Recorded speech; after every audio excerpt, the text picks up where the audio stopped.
Hey Reluctant Preppers, this is showing you just how easy it is to purchase silver without paying any premium over spot price. You just go to sdbullion.com/rp, scroll down and enter the special code to get silver without any premium, and they'll mail it to your mailbox, discreetly packaged. Inside you'll find a beautiful 10-ounce bar of fine silver, and you are able to purchase that and have it and add it to your stack and your collection without paying any premium. And you're supporting Reluctant Preppers along the way. Thanks. As a responsible person with growing concerns for your privacy and personal liberty, you want to know where we're headed and what you can do about it.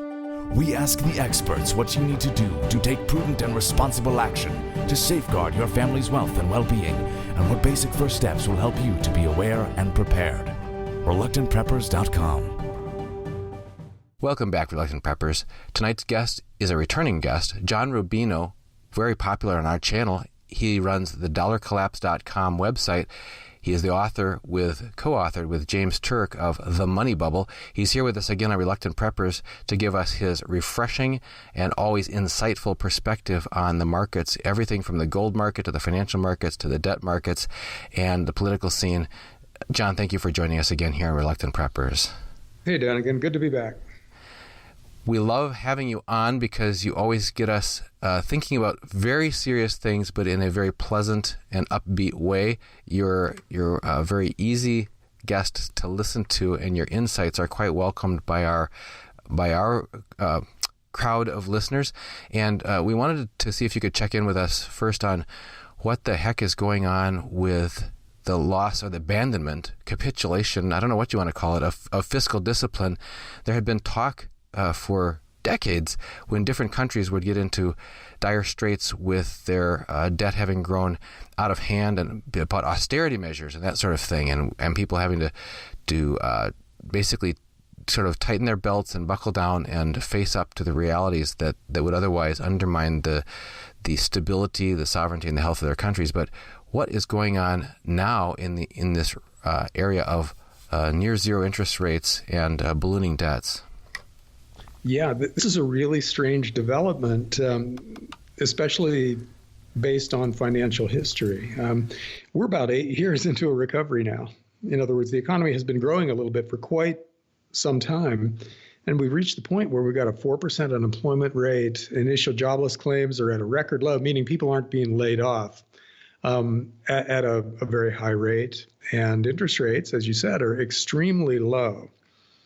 And those circumstances taken together are usually a time when government deficits are starting to shrink, because lots of people are working and they're paying taxes, and governments are starting to think in terms of scaling back their deficits. You know, they project lower deficits going forward because they have all this new money coming in. Central banks start raising interest rates because they project today's economic growth out into the future and want to lean against it before inflation starts to pick up. But instead, some of the big governments just recently decided to ramp up fiscal stimulus. In other words, to cut taxes and or spend a lot more money and run bigger deficits going forward. And it's really strange timing and really dangerous timing. The U.S. in particular just passed a big tax cut that was going to increase the deficit by $1.5 trillion over the next decade, apparently. And also is studying a big increase in the military and infrastructure spending, which would increase the deficit dramatically going forward. So we're looking at trillion-dollar deficits as far as the eye can see. And that's with no assumption of a recession out there anywhere. If there's a recession in the next couple of years, deficits will double. We'll have $2 trillion a year deficits, which coming at a time when we've already doubled the national debt under George W. Bush, doubled it again under Barack Obama. That's not normally a time when you would expect to ramp up deficit spending, but here we are doing it. China, meanwhile, just had the biggest increase in societal debt in the month of January ever, meaning that they're generating tons of new credit. They're borrowing lots of new money. And Japan basically gave up on their plan of balancing the budget. You know, they always had this out-year promise that the budget would be balanced in 2022 or whatever, which nobody took too seriously. But at least they felt they had to pay lip service to the idea that they were going to get their fiscal house in order. And they basically abandoned that just lately because they decided they wanted to do a lot more spending at the central government level. So you're seeing this idea spread that fiscal stimulus is actually well-timed. You know, it's a good time to ramp up the deficits and try to increase growth when historically that gets very hard to do when unemployment is low, people aren't being laid off, interest rates are already really low. You know, you end up with bottlenecks where people just can't, you know, companies can't find enough good workers. We run out of raw materials and prices go up. And that's historically what has happened towards the very end of expansions. Now, here we are at we're 8 years into an expansion. We can't nail the end down until it actually does end, but we're further in to this expansion than we have been for most other expansions before they ended. In other words, this is a long-lived recovery. Right. And so the idea that we can start a new round of fiscal stimulus, generate another decade of growth without hitting a bunch of bottlenecks, you know, and by the way, inflation is already starting to rise. And even the doctored measure of inflation that the government uses, the Consumer Price Index, is at or above the Fed's target of 2%. So add all that up, and it's a really weird thing to be watching and a really dangerous thing because if governments are running huge deficits right now, interest rates are already extremely low, and inflation starts to rise to what are perceived to be dangerous levels. Yes. The central banks of the world are going to have to lean against that, and they will be all alone. You know, federal governments around the world will be trying to increase growth and inflation, while central banks are going to say, wait, no, come on, guys. We have to stop before inflation starts spinning out of control. And so we'll see interest rates start to rise. And if the central banks don't do it, the bond markets might do it. Because already we're seeing spiking long-term interest rates in the U.S., which raises the question of how much higher they can go. You know, the 10-year Treasury yield was 1.5% a little over a year ago. Now it's approaching 3%. Mortgages are based on that index, the 10-year bond interest rate. And so mortgage rates are already going up in the U.S. So you get a lot of knock-on effects to higher interest rates. Yep, we've heard a number of people talk about people keep asking, what are going to be the early warning signs of the collapse? And many of the answers start with, well, it's hard to say, well, it's hard to predict, there can be black swan events, et cetera, et cetera. But a number of people, what you just mentioned for one, Gregory Mannarino for another, all saying, and also we just had a guest on, Derek Michael Reed, all saying the collapse is going to start in the bond market, and watch the 10-year bond because that's going to be your early warning trigger. And people we've heard, I'll think of her name in a minute, but she was an advisor to the Fed, and she was talking about Danielle DiMartino Booth, and she was saying that what you just described of the inevitable rise in interest rates to quell inflation is going to be a huge hammer to the real estate market, and she was particularly concerned about overdevelopment, overbuilding in this distorted commercial real estate market. And with all the closings of retail chains and big box stores and restaurant chains and things like that, that you get further cascade effects of unemployment and crumbling of the commercial real estate market. But I'll let you continue on. You were on a roll there talking about how you can get these consequential effects of something such as the start of a rise of interest rate to the 10-year bond. Yeah, well, I think your other guests are right about that. Rising interest rates disrupt economic expansions after a certain point. So there's a number on the 10-year Treasury bond. And we don't know what that number is right now, but there's a number on the yield for that bond that will disrupt this recovery and send us into recession. We don't know if it's 3% or 3.5% or 4%. I suspect it's not much more than that. You know, that's a huge change from 1.5% not too long ago. And in the money bubble, James Turk and I included a chapter called The Variable Rate World, where we talked about how governments, corporations, and individuals have all taken on a lot of debt that either has to be rolled over because it's short-term debt, and so it has to be rolled over at prevailing rates, or it's linked to some kind of an index out there, so it fluctuates with overall interest rates. And in a world like that, when interest rates go up, it affects a lot of people because it raises their interest costs. If you've got an adjustable rate mortgage, that's a big deal. If you're a government that has borrowed a bunch of money in the 1 to 3 year range, and you've got to roll that over, and the rate that you have to roll it over at goes up and up, your interest costs go through the roof. And we're seeing that now where U.S. government interest rates or interest costs are going up appreciably. And if we had historically normal interest rates for the U.S. government to borrow at, the interest cost, just the cost of interest for the U.S. government would break $1 trillion.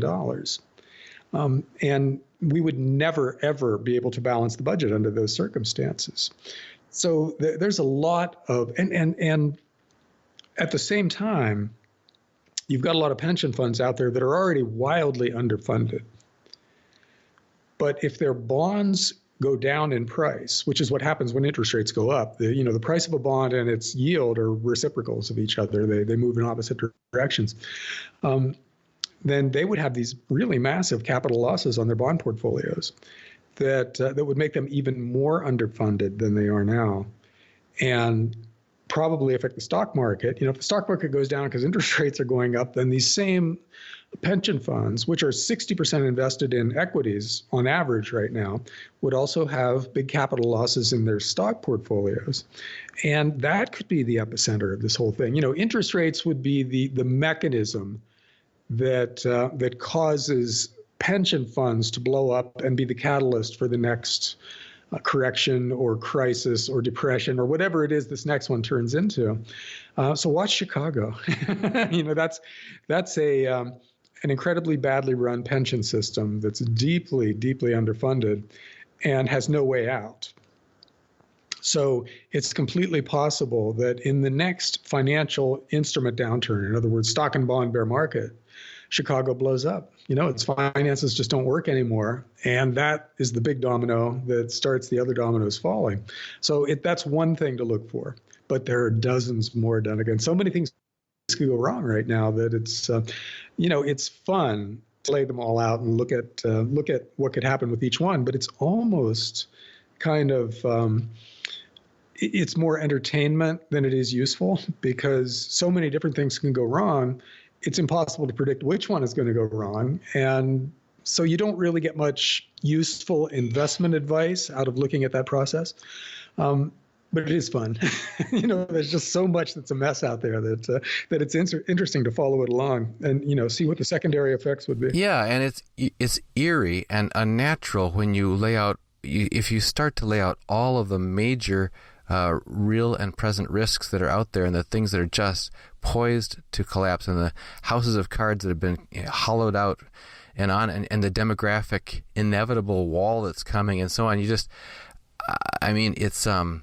It's very disconcerting. What is your take on the sort of the competing camps of people who continue to cry out, this can't continue, this is gonna end badly, et cetera, et cetera. And on the other hand, people saying, look at the bright future we've got with technology and China building mega cities and high-speed trains and whatever Elon Musk thinks up next year is going to save it, and Trump's going to cut rates and everything's just going to be rosy for as far as the eye can see ahead.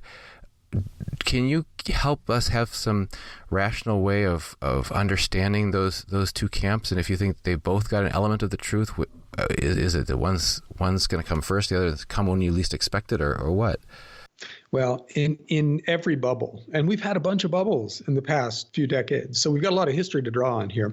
At the peak of each bubble, there are always a lot of people explaining to the dumb others why it can go on forever. And they usually point to stuff like you just mentioned, demographics or this new technology or this new government policy or any number of other things.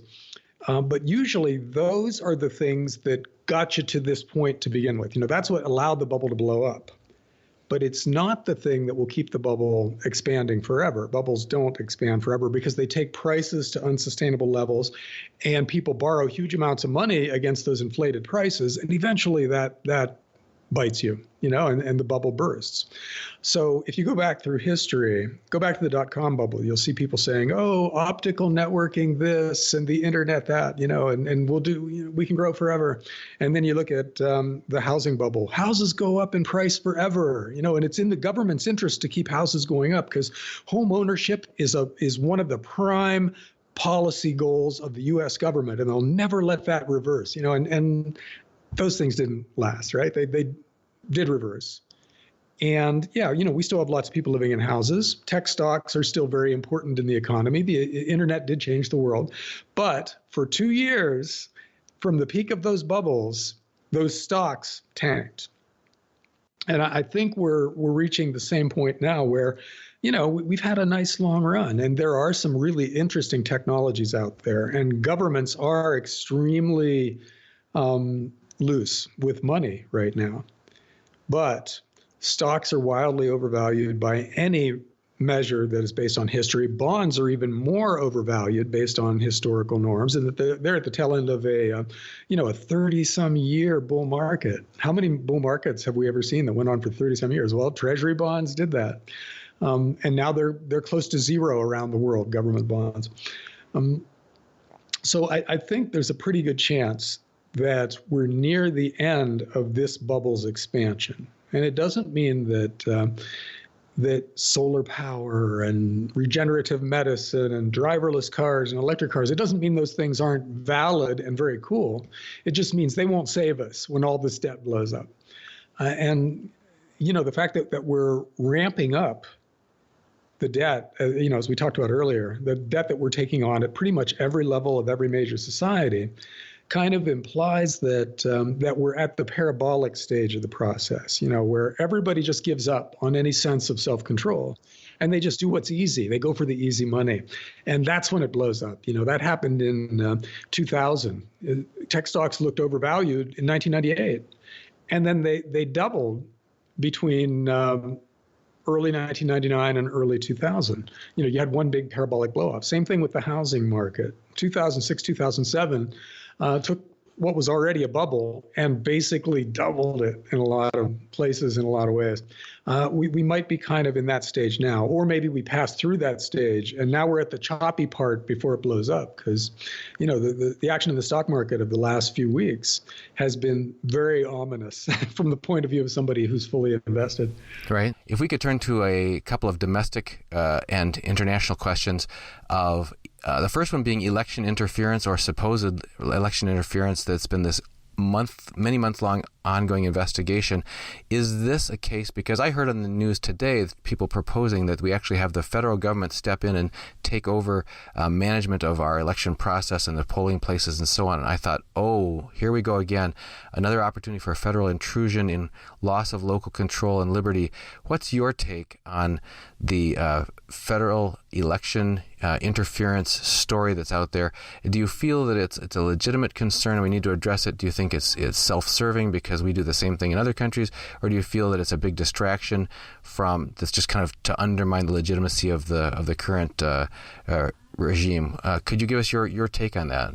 Well, okay, 3 or 4 points on this, Donegan. First of all, it's hilarious because, as you said, we have a long history of interfering in other countries' elections, starting early in the 20th century and then ramping up in the 50s, 60s, and 70s. We assassinated political candidates and we sent the CIA in to foment revolution, and we set up fake newspapers to print lies about people we didn't want to be elected. And according to a lot of rumor, at least, we caused a lot of plane wrecks that killed people.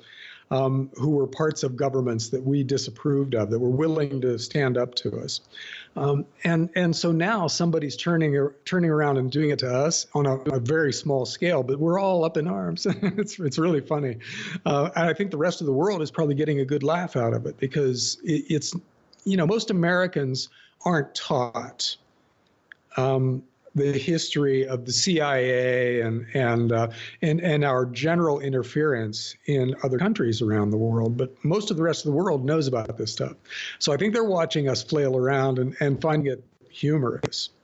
Now, one other point here is that we've reached the point in the U.S. where we're divided and kind of hypocritical on both sides, where, if our guy does something, we're willing to overlook it. But if the other side's guy does something, then we want the death penalty for him. And it's true for stuff like sexual harassment. It's true for political corruption.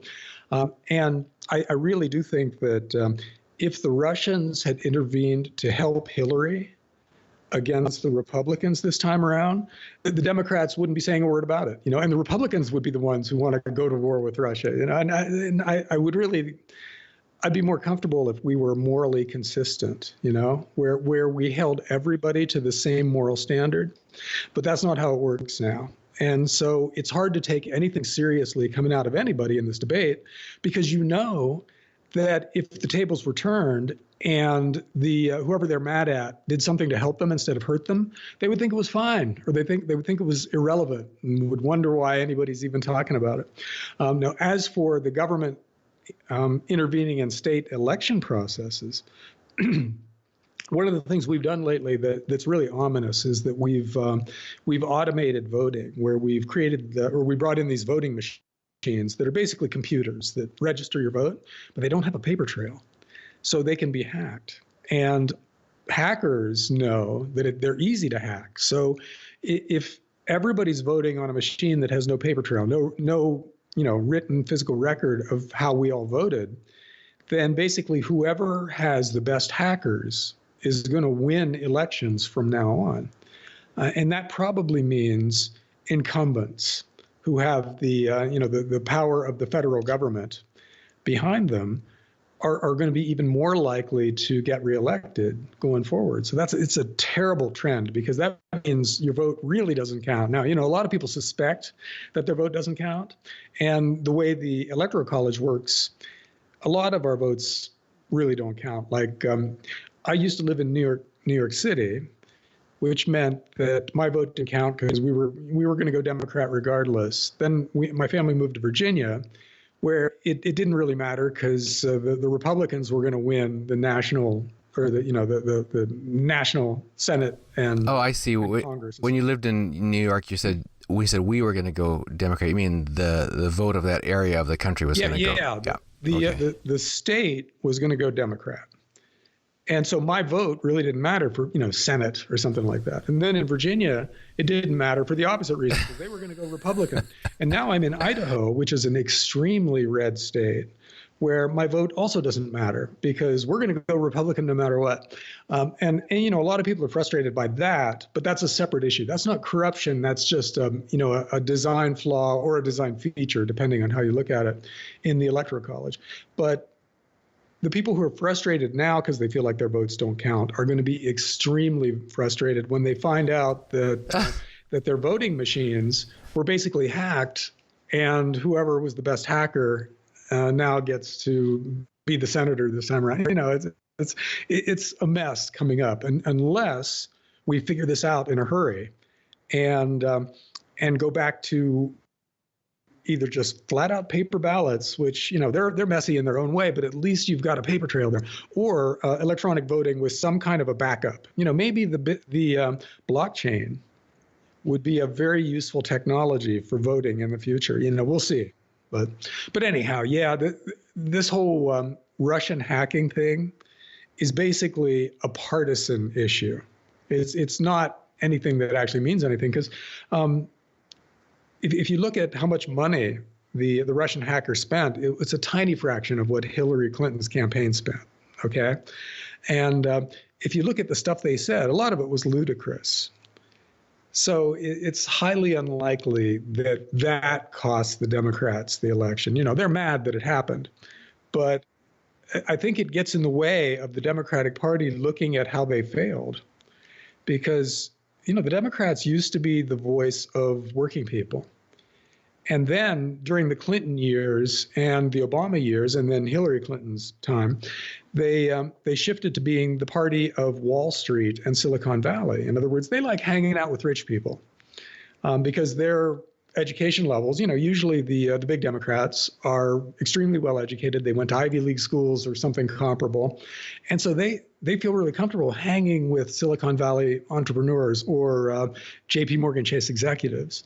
They feel a lot less comfortable with people coming out of a factory who want to talk about free trade and stuff like that, and so they just shifted to become basically a kind of a clean, more reasonable version of the Republicans, and they left an awful lot of people kind of high and dry. If you're a factory worker who gets laid off because your job goes to China, and all you can do then is go be a greeter at Walmart, you're going to be pretty mad at the powers that be. And if Hillary Clinton is basically an employee of Wall Street, you're not going to vote for her no matter what, And so Trump comes along and says what those people want to hear, and promises to build a wall, to stop immigration, and to get rid of these free trade agreements and bring the jobs back home.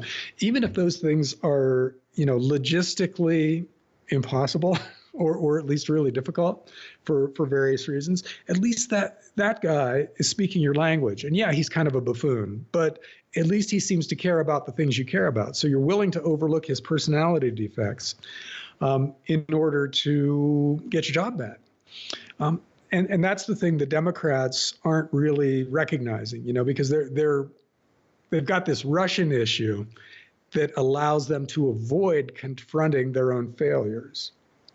And, they kind of manipulated their own primary campaign to keep Bernie Sanders. Yes. Yeah. Yeah. And so, again, it's because if they're doing it, it's okay. If somebody else does it, it's not okay. It's not the thing itself. It's the goals of the people who are doing it, so the ends justify the means in today's world. And I think that's creepy. Yeah, I think that's another example when you talk about failures of empires or failures of societies, that embracing of just the ends justify the means and that sort of thing is a loss of moral integrity that does precede the collapse of societies. Yes. Yeah. Moral relativism, at least on issues of corruption. You can have different cultural values be treated equally, even though they contradict each other. That's one thing. But if you're taking bribes and you're assassinating people in order to achieve your political goals, you're a bad person, regardless of what you're trying to achieve once you take power. And we really need to get back to that. We need to get back to a standard that applies across the political spectrum for everybody. Or, as you said, you know what, though, Dunnigan, I don't think anything saves the U.S. empire. We're too far gone for that. And that is because of debt, which is also a moral failing when you think about it. Borrowing money is just it's a way to avoid you managing your life in the moment, living within your means. Right. It's self-discipline, sure. For governments, for individuals, and for corporations. Yeah, if you lack that self-discipline and you delude yourself into thinking that you're fine as you max out a series of credit cards or run massive deficits year after year, or borrow more money than your corporation has ever borrowed in its history. If you delude yourself into thinking you're fine because something is going to happen in the future to save you, then, you don't really deserve consideration. And I think it's where most of us are in the developed world right now. That's the new normal. Yeah, that's what's so unnerving about it. If we could turn one more, this is a very serious topic, is these shooting tragedies that we've had. We've seen flags at half-mast all over the place, and the news is full of this discussion. The most recent development I've heard is a supposedly grassroots movement among Florida students calling for renewed calls for gun control. Question to you is the calls for gun control in the face of episodes of gun violence just a distraction from the real root causes of these tragedies, and another example of a loss of liberty and the ability of people to defend themselves, and really playing into a different agenda or a different narrative. What's your view on that? Well, I like the Second Amendment. I like the idea of an armed populace that the government has to fear. However, the gun advocates have got to figure out a way to stop these shootings from happening and to allow people to feel safe in public spaces. And if we can't do that, we're going to get draconian gun controls just like the rest of the world has now. So I don't know what the answer is, but if fans of the Second Amendment want to be able to keep their guns, then they need to join the discussion in some meaningful way to stop these shootings from happening. Because, every time something like this happens, another 250,000 or so people change sides in the gun debate.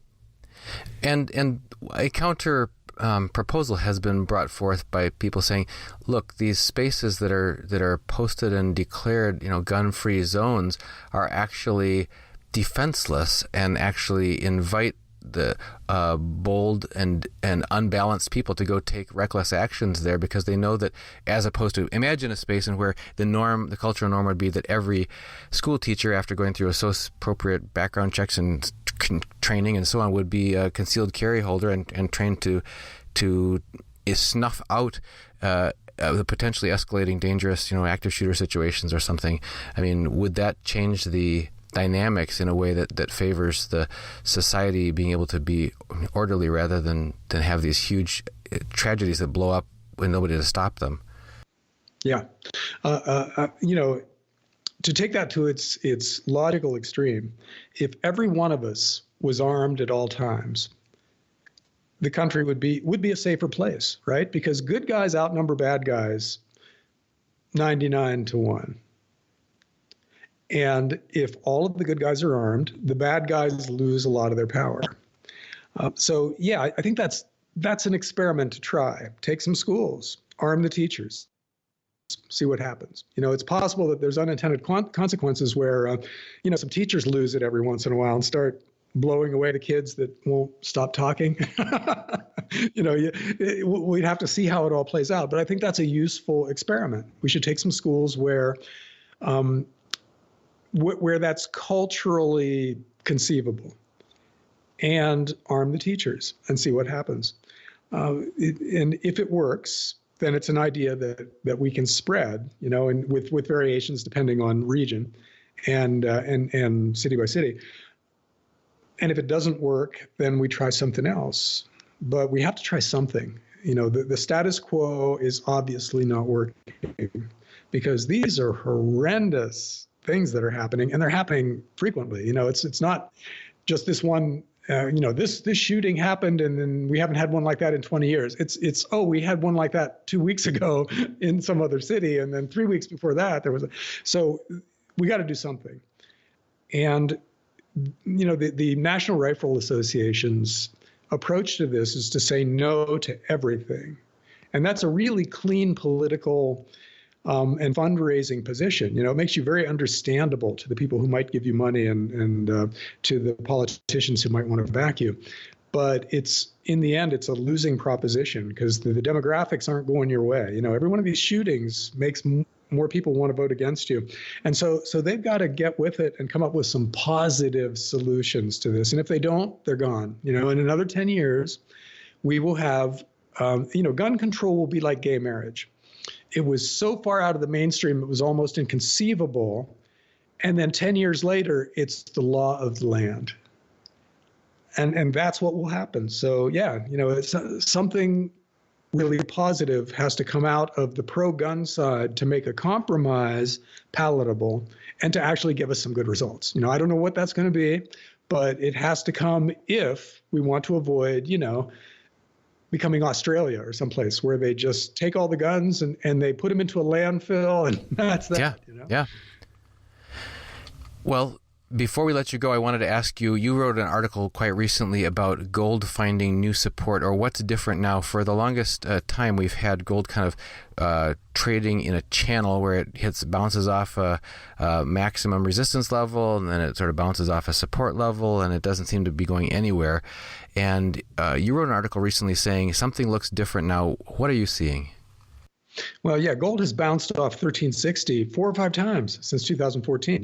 It starts going up and everybody gets excited and we're thinking 1500 and 1600. It hits 1360 and gets smacked back down. And that happened just a month ago, or less than a month ago.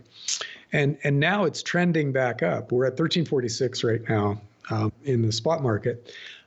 And we could easily, one good day and we're back up at 1360.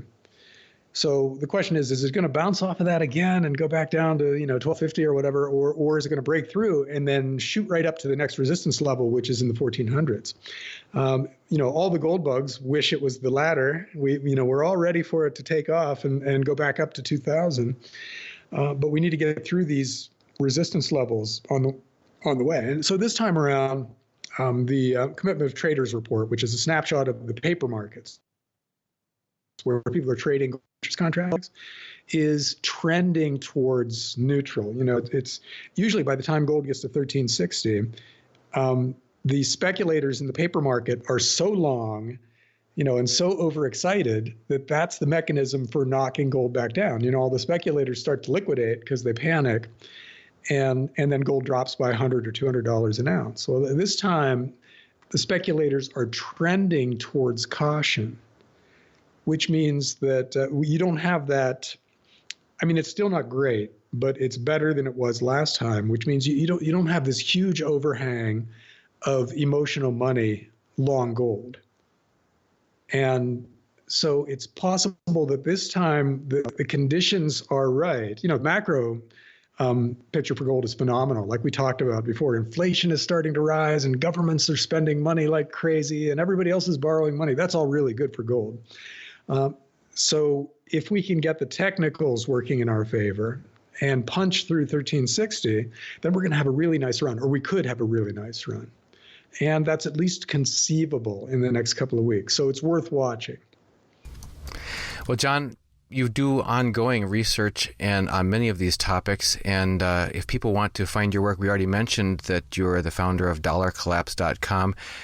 Is there any particular story that you're tracking at this point that if people want to find out where your thoughts are going on that, what is it that you're looking at right now as you look ahead? Well, what we talked about mostly is the stuff I'm paying attention to. And there's a lot of very current stuff about that. The increase in debt, the increase in inflation, what it means for precious metals, stuff like that on Dollar Collapse right now. And the site is updated daily. So it's designed so that someone can go there in the morning and get pretty much up to date on the ongoing global financial crisis. We have been speaking with John Rubino, the founder of dollarcollapse.com and the co-author of The Money Bubble with James Turk, here on Reluctant Preppers. And John, it is always a privilege and an honor. Thank you so much for joining us, and you always get a great amount of thumbs up from our audience who appreciate your joining us here. And just once again, thank you for visiting us on Reluctant Preppers. Great. Thanks, Donegan.